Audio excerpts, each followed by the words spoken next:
السلام علیکم ورحمۃ اللہ وبرکاتہ۔ عزیز طالبات، امید ہے آپ سب خیر و عافیت کے ساتھ ہوں گے۔ آج ہم جامع ترمذی جلد دوم کا سبق نمبر 54 پڑھیں گے۔ باب ما جاء فی خلود اہل الجنہ و اہل النار، جنتیوں اور دوزخیوں کے ہمیشہ ہمیشہ رہنے کے بیان میں۔ اللہم صلی علی محمد وانزل المقعد المقرب عندک یوم القیامہ۔ سبق کا آغاز کرتے ہیں۔ بسم اللہ الرحمن الرحیم۔ باب ما جاء فی خلود اہل الجنۃ و اہل النار۔ عن ابی ہریرہ رضی اللہ عنہ ان رسول اللہ صلی اللہ علیہ وسلم قال یجمع اللہ الناس یوم القیامة فی صعید واحد ثم یطلع علیہم رب العالمین فیقول الا یتبع كل انسان ما كانوا يعبدون فیمثل لصاحب الصلیب صلیبه ولصاحب التصاویر تصاویره ولصاحب النار ناره فيتبعون ما كانوا يعبدون ويبقى المسلمون فيطلع عليهم رب العالمين فيقول ألا تتبعون الناس فيقولون نعوذ بالله منك نعوذ بالله منك الله ربنا وهذا مكاننا حتى نرى ربنا وهو يأمرهم ويثبتهم ثم يتوارى ثم يطلع فيقول ألا تتبعون الناس فيقولون نعوذ بالله منك نعوذ بالله منك الله ربنا وهذا مكاننا حتى نرى ربنا وهو يأمرهم ويثبتهم قالوا وهل نراه يا رسول الله قال وهل تضارون في رؤية القمر ليلة البدر قالوا لا يا رسول الله قال فإنكم لا تضارون في رؤيته تلك الساعة ثم يتوارى ثم يطلع فيعرفهم نفسه ثم يقول أنا ربكم فاتبعوني فيقوم المسلمون ويوضع الصراط فيمرون عليه مثل جياد الخيل والركاب وقولهم عليه سلم سلم۔ ہم پڑھ چکے ہیں کہ مسلمانوں کا پلسرات سے گزرتے وقت جو شعار ہوگا، جو امتیاز ہوگا، جو امتیازی نعرہ ہوگا، وہ ہوگا سلم سلم، یا رب سلم سلم۔ ويبقى أهل النار فيطرح منهم فيها فوج فيقال هل امتلأت فتقول هل من مزيد ثم يطرح فيها فوج فيقال هل امتلأت فتقول هل من مزيد حتى إذا أوعبوا فيها وضع الرحمن قدمه فيها وأزوى بعضها إلى بعض ثم قال قالت قد فإذا أدخل الله تعالى أهل الجنة الجنة وأهل النار النار۔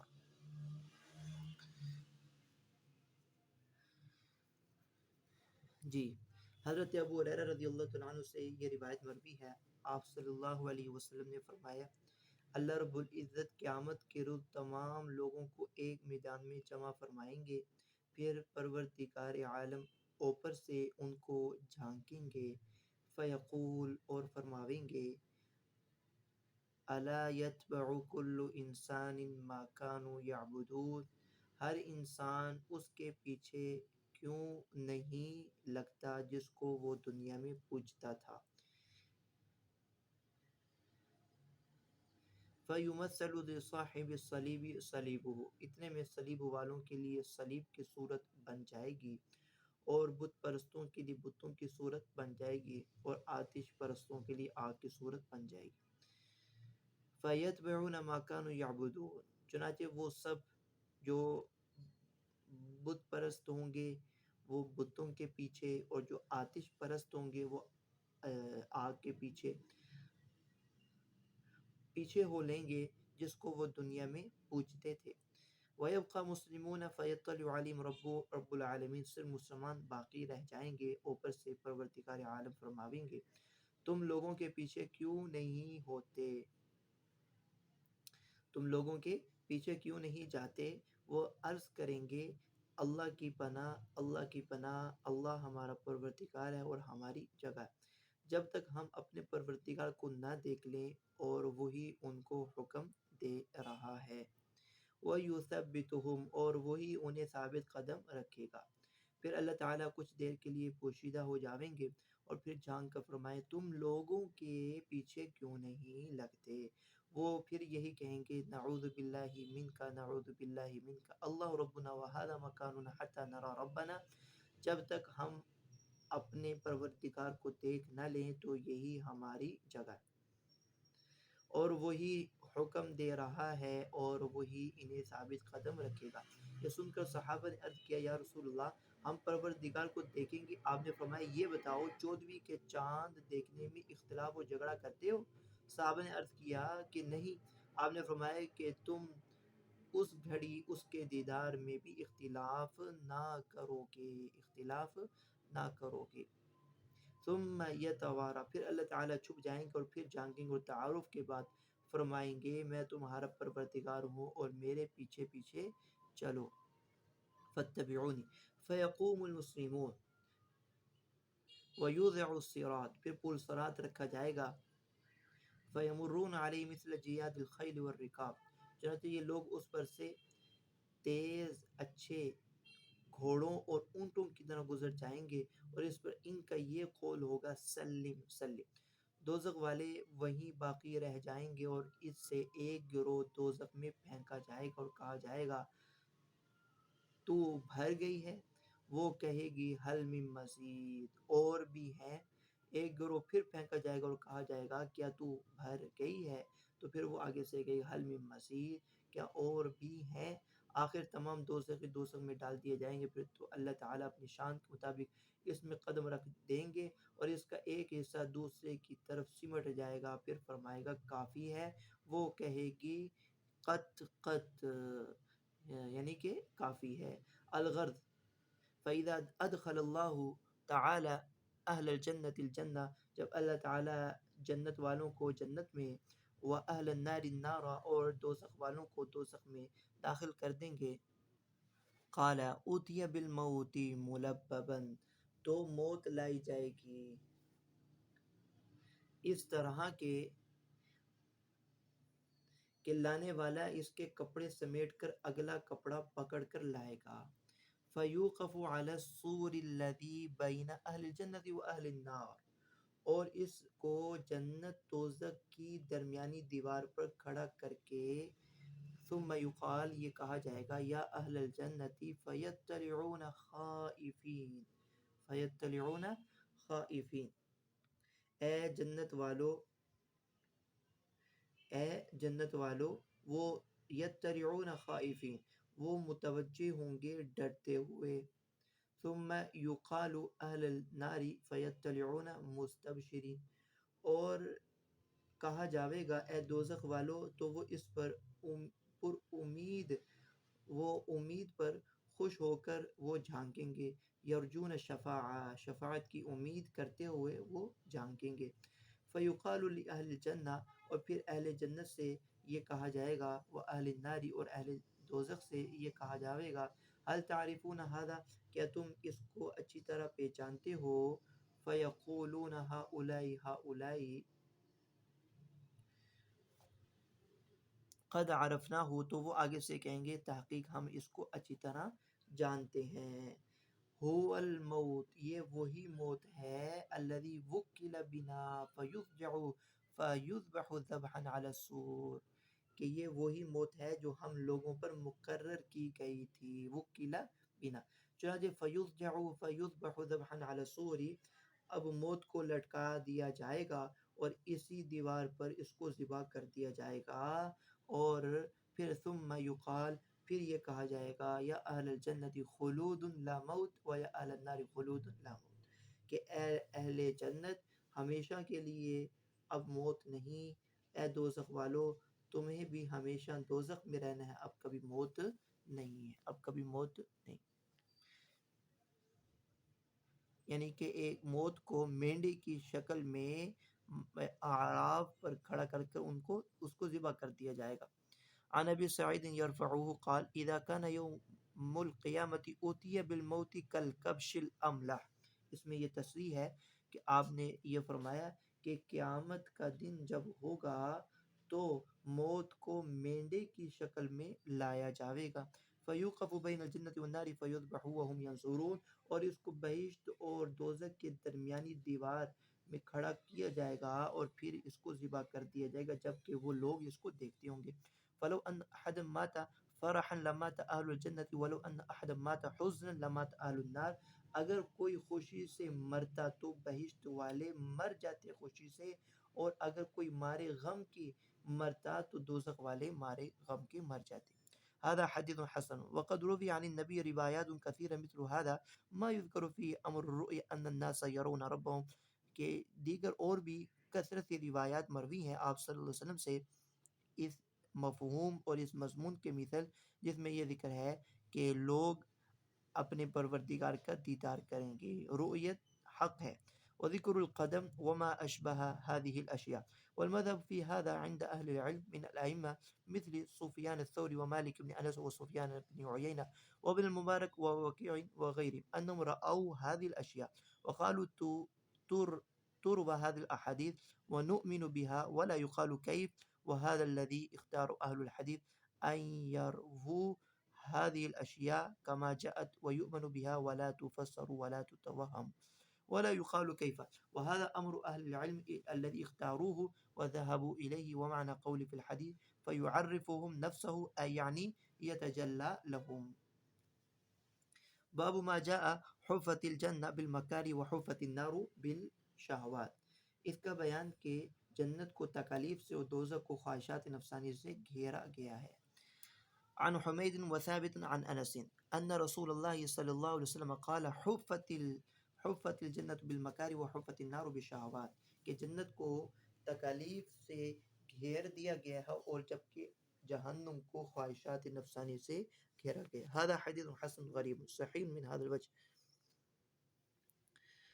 اگلی روایت حضرت ابو ہریرہ سے ہے. عن ابی ہریرہ عن النبی صلی اللہ علیہ وسلم قال لما خلق الله الجنة والنار أرسل جبرائيل إلى الجنة فقال انظر إليها وإلى ما أعددت لأهلها فيها. قال فجاءها ونظر إليها وإلى ما أعد الله لأهلها فيها. قال فرجع إليه قال فوعزتك لا يسمع بها أحد إلا دخلها فأمر بها فحفت بالمكاره. حضرت ابو ہریرہ رضی اللہ تعالیٰ عنہ سے یہ روایت مروی ہے. رسول اللہ صلی اللہ علیہ وسلم نے فرمایا کہ جب اللہ رب العزت نے جنت و دوزخ پیدا کیا تو جبرائیل کو یہ فرمایا کہ جنت اور اس کے ساز و سامان کو دیکھو. آپ نے فرمایا کہ جبرائیل جنت کی طرف آئے اور جنت اور اس کی کل ساز و سامان کو دیکھا جنہیں اللہ تعالیٰ نے جنتیوں کے لیے تیار کر رکھا تھا. اور جبرائیل واپس آئے اور عرض کیا تیری عزت کی قسم اس کا ذکر جو بھی سنے گا وہ اس میں داخل ہو کر ہی رہے گا. لا يسمع بأحد الا دخل، جو بھی سنے گا وہ اس میں داخل ہو کر ہی رہے گا. فامر بها فحفت بالمکاری، اور پھر اللہ رب العزت نے حکم دیا کہ اس جنت کو تکالیف سے اور اسی طرح مصائب اور آفات سے اور مشکلات سے گھیر دیا جائے. فقال ارجع إليها فانظر إلى ما أعددت لأهلها فيها. قال فرجع إليها فإذا هي قد حفت بالمكاره فرجع إليه فقال وعزتك لقد خفت ألا يدخل أحد. پھر جب وہ جنت کو مکروہات سے اور تکالیف سے گھیر دیا گیا، اللہ رب العزت نے جبرائیل سے فرمایا تو تم پھر جنت کو دیکھو، جنتیوں کے لیے میں نے کیا کیا تیار کیا ہے. حضور صلی اللہ علیہ وسلم فرماتے ہیں اب کی مرتبہ حضرت جبرائیل علیہ السلام گئے تو کیا دیکھتے ہیں اسے تکالیف سے گھیر دیا گیا ہے. فَإِذَا هِيَ قَدْ حُفَّتْ بِالْمَكَارِ، تکالیف سے جو گھیر دیا گیا ہے. تو حضرت جبرائیل حق تعالی شانہ کے پاس واپس آئے اور عرض کیا تیری عزت کی قسم مجھے تو یہ ڈر ہو گیا کہ کہیں ایسا نہ ہو کہ اس میں کوئی ایک بھی داخل نہ ہو. قال اذهب الى النار فانظر اليها والى ما اعددت لاهلها فيها. تو پھر فرمایا حضرت جبرائیل علیہ السلام سے کہ اب جہنم کی طرف جاؤ اور جو کچھ میں نے اہل نار کے لیے تیار کر رکھا ہے، جو عذاب، جو ان کے لیے سزائیں تیار کر رکھی ہیں، تم اس کو جا کر دیکھو. فَإِذَا هِيَ يَرْكَبُ بَعْضُهُ بَعْضًا فَرَجَعَ إِلَيْهِ فَقَالَ وَعِزَّتِكَ لَا يَسْمَعُ بِأَحَدٌ فَيَدْخُلُهَا. حضرت جبرائیل کیا دیکھتے ہیں کہ دوزخ کا ایک حصہ دوسرے حصے پر سوار ہو رہا ہے. یرکب بعضها بعضا فرجع الیہ، چنانچہ آ کر عرض کیا تیری عزت کی قسم مجھے تو یہ ڈر ہے جو بھی اس کا ذکر سنے گا وہ اس میں ہرگز نہ جائے گا لا يسمع بی احد فیدخلوا جو بھی اس کا ذکر سنے گا تو وہ اس میں داخل نہیں ہوگا حکم ہوا فامر بها فحبت في الشہوات کہ اس کو شہوات سے گھیر دیا جائے چنانچہ حکم کے مطابق آگ کو شہوات سے گھیر دیا گیا فقال ارجع إليها فرجع إليها فقال فوعزتك لقد خشيت ألا ينجو من أحد إلا دخلها تو پھر جب دیکھا کہ آگ کو خواہشات سے گھیر دیا گیا ہے تو حضرت جبرائیل علیہ السلام دوبارہ دوزخ کو دیکھ کر واپس آئے اور عرض کیا تیری عزت کی قسم مجھے تو ڈر ہے اس سے ایک بھی نہ بچے گا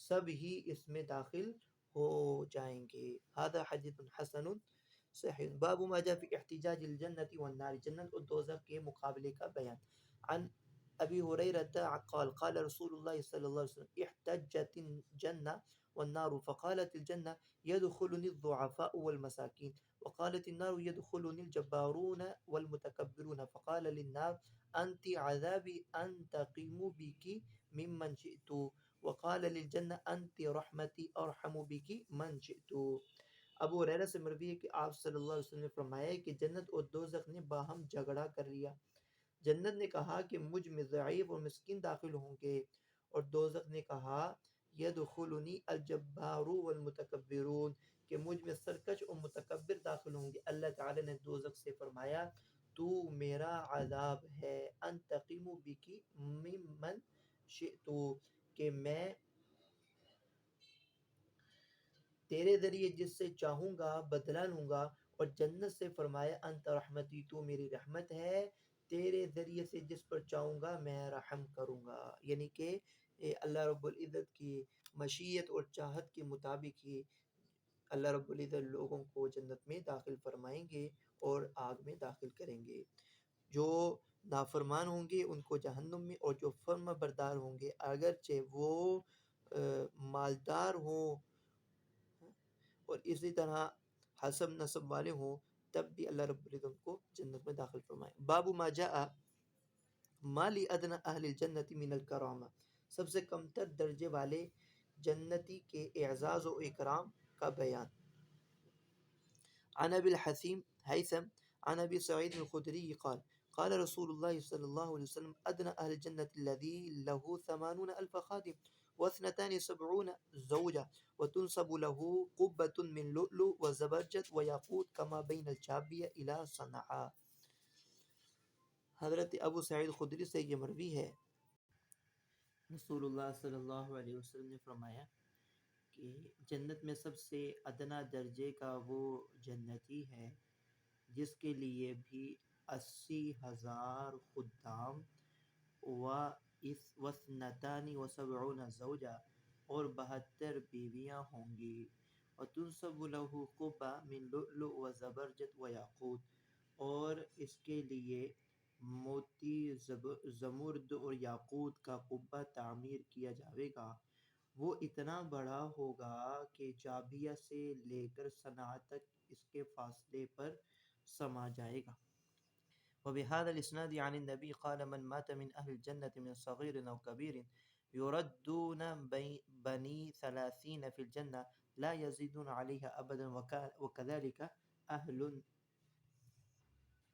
النار اسی اسناد سے نبی کریم صلی اللہ علیہ وسلم نے فرمایا جو جنتی مر گیا خواہ وہ چھوٹا ہو یا بڑا وہ 30 برس کا لٹا دیا جاوے گا لا یزیدون علیہ اور اس سے زیادہ عمر اس کی نہیں ہوگی کبھی بھی اور اسی طرح دوزخ والے ہوں گے وبهذا الاسناد عن النبي صلی اللہ علیہ وسلم قال ان علیہم التیجان ان ادنى اللؤلؤات منها لا تضيء ما بين المشرق والمغرب اور اسی سند کے ساتھ آپ نے فرمایا ان کے سر پر تاج ہوں گے کہ ان کا سب سے معمولی اور ادنا موتی ایسا ہے مشرق سے مغرب تک کی تمام چیزوں کو روشن کر دے گا ادنا سے ادنا اس تاج کا موتی ایسا روشن نہیں کرے گا کہ مشرق و مغرب کے درمیان ہر چیز روشن ہو جائے گی وہ بھی قال حدثنا ابو بکر محمد بن بشار قال حدثنا معاذ بن هشام قال حدثنا أبي عن عامر الأحول عن أبي الصديق الناجي عن أبي سعيد الخدري قال قال رسول الله صلى الله عليه وسلم المؤمن إذا اشتهى الولد في الجنة كان حمله ووضعه وسنه في ساعة كما يشتهي. ابو سعید سے مروی ہے رضی اللہ تعالیٰ عنہ، رسول اللہ صلی اللہ علیہ وسلم نے فرمایا کہ مومن جب جنت میں اولاد کی خواہش کرے گا تو اس کا حمل ووضعه اور وضع حمل اور وسنه فی ساعت اور اس کا بڑا ہونا ایک لمحے میں ہو جائے گا جیسا کہ وہ خواہش کرے گا.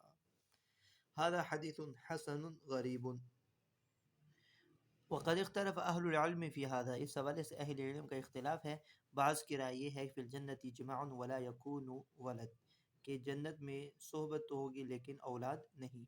هكذا يروى عن طاووس ومجاهد وابراهيم النخعي وقال محمد قال اسحاق بن ابراهيم في حديث النبي صلى الله عليه وسلم اذا اشتهى المؤمن الولد في الجنة كان في ساعة واحدة كما يشتهي ولكن لا يشتهي، لیکن وہ اس کی خواہش نہیں کرے گا، لیکن وہ اس کی خواہش نہیں کرے گا. قال محمد وقد روي عن ابي رزين العقلي عن النبي صلى الله عليه وسلم قال ان اهل الجنه لا يكون لهم فيها ولد. ابو رزی عقلی سے یہ روایت مروی ہے، آپ صلی اللہ علیہ وسلم نے فرمایا کہ اہل جنت کہ ان کے لیے جنت میں کوئی اولاد نہیں ہوگی. وابو صدیق الناجی اسمه بکر بن عمر ويقال بکر بن قیس ایضا، ان کا نام بکر بن عمر ہے اور بکر بن قیس بھی کہا جاتا ہے.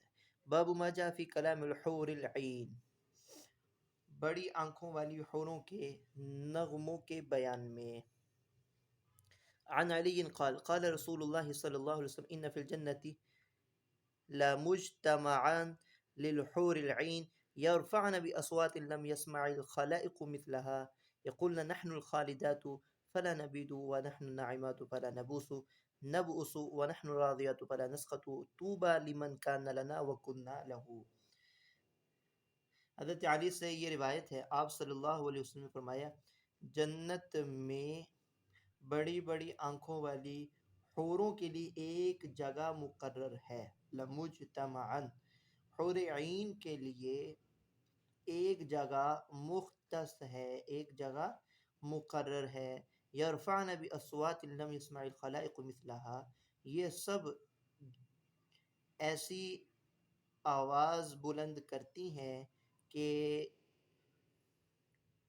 ان کے مثل مخلوق نے نہیں سنی. وہ یہ نغمے گاتی ہیں نحن الخالدات فلا نبیت، ہم ہمیشہ رہنے والی ہلاک نہ ہوں گی. نحن الناعمات فلا نبؤس، ناز و نعمت میں رہنے والی ہیں محتاج و پریشان نہ ہوں گی. ہمیشہ راضی رہنے والی ہیں کبھی ناراض نہ ہوں گی. طوبى لمن كان لنا وكنا له، اور اس کا کیا کہنا، یعنی کہ اس کے لیے وہ مبارک باد کا مستحق ہے جس کی ہم ہیں اور وکان لنا، اور وہ ہمارے لیے ہے اور وہ ہمارا ہے. وفی الباب عن ابی ہریرہ وابی سعید وانس. وبه قال حدثنا محمد بن بشار قال حدثنا روح بن عبادة عن الأوزاعي عن يحيى بن أبي كثير في قول عز وجل فهم في روضة يحبرون. قال السماع ومعنى السماع مثل ما ورد في الحديث أن الحور العين يرفعن بأصواتهن. باب عن أبي اليقظان عن زاذان عن ابن عمر قال قال رسول الله صلى الله عليه وسلم ثلاث على كثبان المسك أراه قال يوم القيامة يغبطهم الأولون والآخرون رجل ينادي بالصلوات الخمس في كل يوم وليلة ورجل يؤم قوما وهم به راضون وعبد أدى حق الله وحق مواليه. هذا حديث حسن غريب لا نعرفه إلا عن سفيان الثوري وأبو اليقظان اسمه عثمان بن عمير ويقال ابن قيس. حضرت ابن عمر سے مروی ہے رسول اللہ نے فرمایا تین شخص مشک کے ٹیلوں پر تفریح کرتے ہوں گے. راوی کہتے ہیں میرا خیال ہے آپ نے یہ بھی فرمایا کہ قیامت کے دن ان پر پہلے اور پچھلے رشک بھی کریں گے۔ رجل ینادی بالصلوات الخمس فی کل یوم ولیلہ، ایک وہ شخص ہے جو روزانہ پانچوں نمازوں کے لیے اذان دیتا ہے، دوسرا وہ شخص ہے جو کسی قوم کی امامت کرتا ہے اس حال میں کہ لوگ اس سے خوش ہوں، اور تیسرا وہ غلام جس نے اللہ کا اور اپنے مالکوں کا حق ادا کیا ہو۔ اگلی روایت عن عبداللہ بن مسعود یرفعه قال ثلاثة يحبهم الله عز وجل، رجل قام من الليل يتلو كتاب الله، ورجل تصدق صدقة بيمينه يخفيها۔ حضرت عبداللہ بن مسعود رضی اللہ تعالیٰ عنہ سے یہ مرفوعاً روایت مروی ہے کہ تین شخص ایسے ہیں کہ اللہ تعالیٰ جن سے محبت کرتے ہیں۔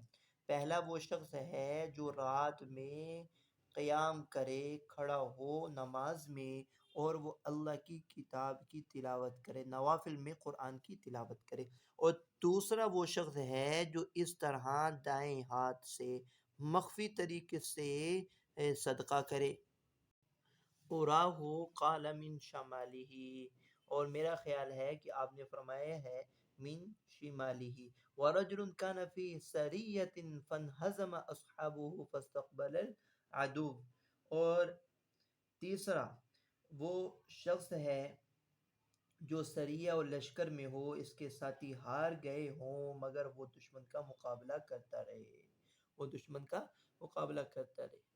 هذا حديث غريب وهو غير محفوظ، والصحيح ما روى شعبة وغيره عن منصور عن ربيعي بن حراش عن زيد بن ظبيان عن أبي ذر عن النبي وأبو بكر بن عياش كثير الغلط۔ اگلی روایت عن منصور بن المعتمر قال سمعت ربيعي بن حراش يحدث عن زيد بن ظبيان رفعه إلى أبي ذر عن النبي صلى الله عليه وسلم قال ثلاثة يحبهم الله وثلاثة يبغضهم الله، فأما الذين يحبهم الله رجل آتى قوما فسألهم بالله ولم يسألهم بقرابة بينه وبينهم فمنعوه، فتخلف رجل بأعيانهم فأعطاه سرا لا يعلم بعطية إلا الله، والذي أعطاه وقوم ساروا ليلتهم حتى إذا كان النوم أحب إليهم مما يعدل به نزلوا فوضعوا رؤوسهم فقام أحدهم يتملقني ويتلو آياتي، ورجل كان في سرية فلقي العدو فهزموا فأقبل بصدره حتى يقتل أو يفتح له، وثلاثة الذين يبغضهم الله الشيخ الزاني والفقير المختال والغني الظلوم۔ حضرت ابو ذر سے یہ روایت مروی ہے، فرمایا اللہ تعالیٰ تین شخصوں سے محبت کرتے ہیں اور جبکہ تین شخصوں سے نفرت کرتے ہیں۔ وہ تین شخص جن سے محبت رکھتے ہیں ان میں سے ایک وہ شخص ہے جو کسی قوم کے پاس آیا اور ان سے اللہ کے واسطے کچھ مانگا، قرابت داری کی وجہ سے جو اس سائل اور قوم کے درمیان ہے اس کا واسطہ دے کر کچھ نہیں مانگا۔ اس قوم میں سے ایک شخص فمنعوه، اور قوم نے اس کو دینے سے انکار کر دیا، لوگوں نے اسے دینے سے انکار کر دیا، کچھ نہیں دیا۔ فتخلف رجل بأعینہم، اس قوم میں سے ایک شخص علیحدہ ہوا اور چپکے سے اس کو دے دیا، فأعطاه سرا لا يعلم بعطیۃ الا اللہ، اور جبکہ اس عطیے کو صرف رب العزت ہی جانتے ہیں، اور ایک وہ جسے اس نے دیا، ایک وقوم ساروا لیلتهم حتى اذا كان النوم احب اليهم مما يعدل به فوضعوه رؤوسهم فقام يتملقني ويتلو آياتي۔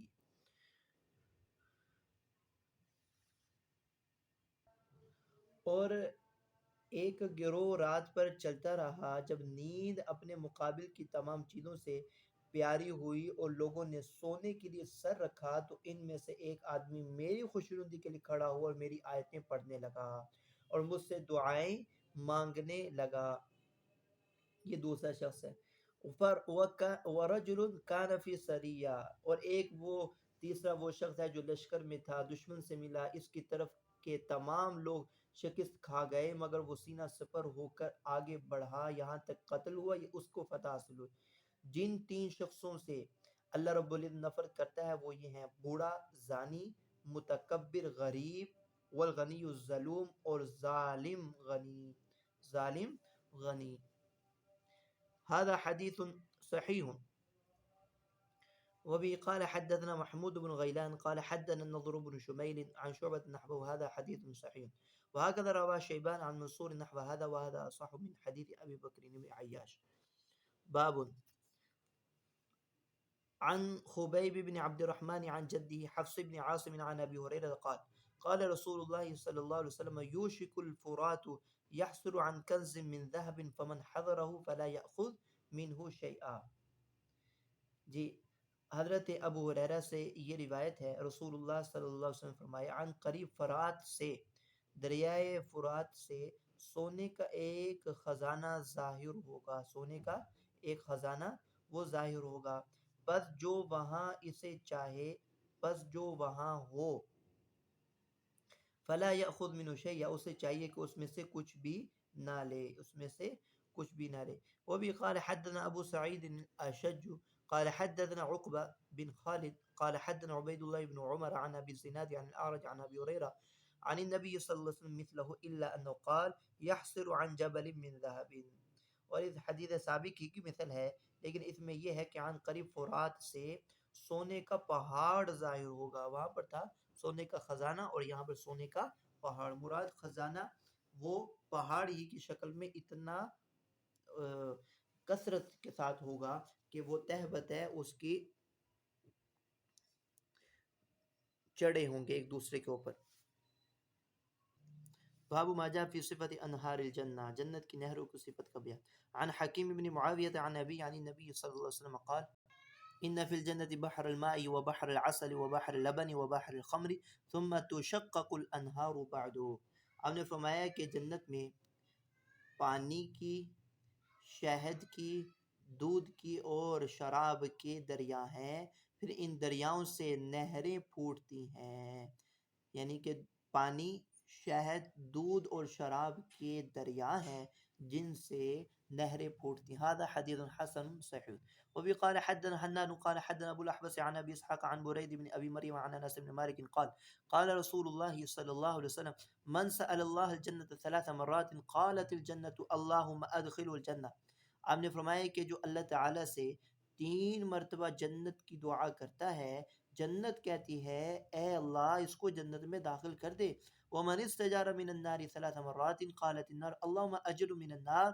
اور جو 3 مرتبہ آگ سے پناہ مانگتا ہے، اللہ آگ، جہنم کی آگ کہتی ہے اللہم اجرہ من النار، اے اللہ اس کو آگ سے، جہنم کی آگ سے نجات دے، نجات. هكذا روى يونس بن ابي اسحاق عن ابي اسحاق هذا الحديث عن بريد بن ابي مريم عن انس عن النبي صلى الله عليه وسلم نحوه وقد روي عن ابي اسحاق عن بريد بن ابي مريم عن انس بن مالك موقوفا ايضا. الحمد للہ ابواب صفت الجنہ کا اختتام ہوا. السلام علیکم ورحمۃ اللہ وبرکاتہ.